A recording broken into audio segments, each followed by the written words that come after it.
கோவையில் நகர மற்றும் ஒன்றியங்களுக்கு பொறுப்பாளர்களை நியமிக்க லிஸ்ட் கேட்கப்பட்ட நிலையில் அதில் மாவட்ட செயலாளர்கள் செய்த குளறுபடிகளால் மாஜி அமைச்சர் கொதித்து போயிருக்கிறாராம். என்ன நடக்கிறது கோவை திமுகவில்? இது குறித்து விரிவாக பார்க்கலாம் இந்த செய்தியில்.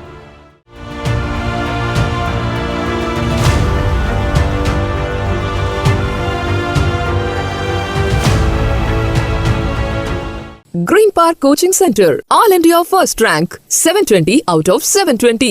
Number of students joined MBBS in 2024, 1951. Green Park Coaching Center. அமைச்சர் பதவியை ராஜினாமா செய்த பிறகு கொங்கு அரசியலில் தீவிரமாக இறங்க தொடங்கியுள்ளாராம் செந்தில் பாலாஜி.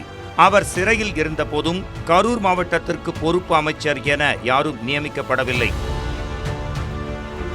செந்தில் பாலாஜி சிறையில் இருந்த போதே அப்படி என்றால் அவர் இப்போது வெளியே இருக்கும் நிலையில் கரூருக்கென பொறுப்பு அமைச்சர் யாரும் நியமிக்கப்பட மாட்டார் என அறிவாலய வட்டாரங்கள் தெரிவிக்கின்றன. கரூருக்கு பொறுப்பு அமைச்சர்கள் யாரும் நியமிக்கப்படவில்லை என்றாலும் கோவை மாவட்டத்திற்கு பொறுப்பு அமைச்சரை நியமிக்க தலைமை திட்டமிட்டுள்ளதாக கூறப்பட்டது. ஏற்கனவே செந்தில் பாலாஜி சிறையில் இருந்தபோது கோவை மாவட்ட பொறுப்பு அமைச்சராக அமைச்சர் முத்துசாமி நியமிக்கப்பட்ட நிலையில் மீண்டும் அவரே நியமிக்கப்படுவார் என்றும் கூறப்படுகிறது. ஆனால் கோவை மாவட்டத்திற்கு பொறுப்பு அமைச்சராக யார் நியமிக்கப்பட்டாலும் அவர் செந்தில் பாலாஜியின் கட்டுப்பாட்டுக்குள் தான் இருப்பார் என கோவை திமுக வட்டாரங்கள் தெரிவிக்கின்றன. இத்தகைய சூழலில் தேர்தல் நேரத்து நிர்வாக வசதிக்காக கழகத்தின் பெரிய நகரங்கள் ஒன்றியங்களை இரண்டாக பிரித்து புதிய பொறுப்பாளர்களை நியமிக்கும் முடிவில் இருக்கிறதாம் திமுக தலைமை. இதற்காக அந்தந்த மாவட்ட செயலாளர்களிடம் தங்களுக்கு கீழிருக்கும் பகுதிகளில் பிரிக்கப்பட வேண்டிய பகுதிகள் மற்றும் அதற்கு யாரை புதிதாக நியமிக்கலாம் என லிஸ்ட் கேட்டுள்ளதாக அறிவாலய வட்டாரங்கள் தெரிவிக்கின்றன. அவ்வகையில் கோவை மாவட்டத்தின் செயலாளர்கள் தங்கள் ஏரியாவுக்கான லிஸ்டை மாஜி அமைச்சர் செந்தில் பாலாஜியிடம் சமீபத்தில் வழங்கியுள்ளதாக கூறப்படுகிறது.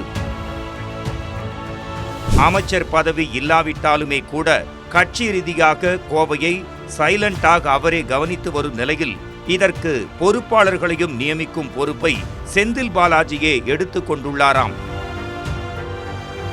இந்நிலையில் கோவை மாவட்டத்தின் செயலாளர்கள் வழங்கிய லிஸ்டை உன்னிப்பாக அலசிய செந்தில் பாலாஜிக்கு கோபத்தில் முகமெல்லாம் செக்கச் சிவந்து போய்விட்டதாம். விவரம் அறிந்தவர்கள் கூறுகின்றனர் இவ்வாறு.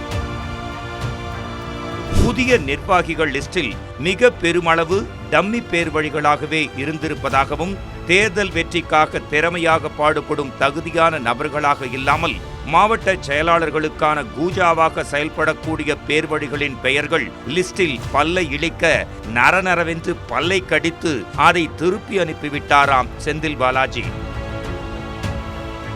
செந்தில் பாலாஜியின் கோபத்தை கண்ட கோவை மாவட்டத்தின் பொறுப்பாளர்கள் என்ன செய்வது என்று தெரியாமல் விழிப்பிதுங்கி நிற்பதாக சொல்லப்படுகிறது.